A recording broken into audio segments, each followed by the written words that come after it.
কেন্দ্রীয় বাহিনী বিভিন্ন জায়গায় অ্যাকশনে, যেমন তুফানগঞ্জের ছবি দেখুন, একেবারে তাড়া 100 মিটারের মধ্যে জমায়েত হঠাতে তাড়া করলো কেন্দ্রীয় বাহিনীর জওয়ানরা লাঠি দিয়ে চেয়ার ভাঙলেন এক এক করে। দেখুন সেই ছবি,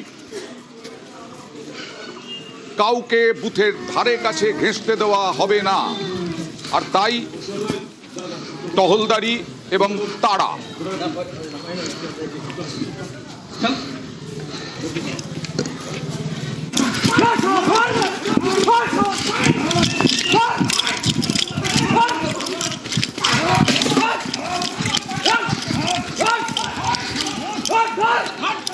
কথা বলবো শুভঙ্করের সঙ্গে। শুভঙ্কর, কারা জমায়েত করার চেষ্টা করেছিল?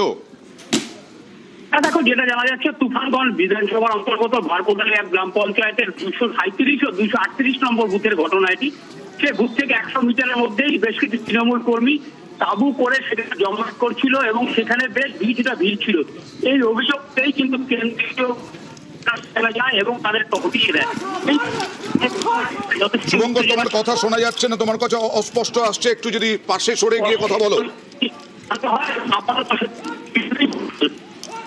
না, শুভঙ্করের সঙ্গে কথা বলা সম্ভব হচ্ছে না। আপনারা দেখছেন তুফানগঞ্জের ছবি, কোচবিহারের তুফানগঞ্জে এই মুহূর্তে যে ছবি দেখছেন, কেন্দ্রীয় বাহিনী অ্যাকশনে, বুথের কাছেই জমায়েত করতে দিচ্ছেন না কেন্দ্রীয় বাহিনীর জওয়ানরা, এবং জমায়েত হঠাতে লাঠি উঁচিয়ে তাড়া।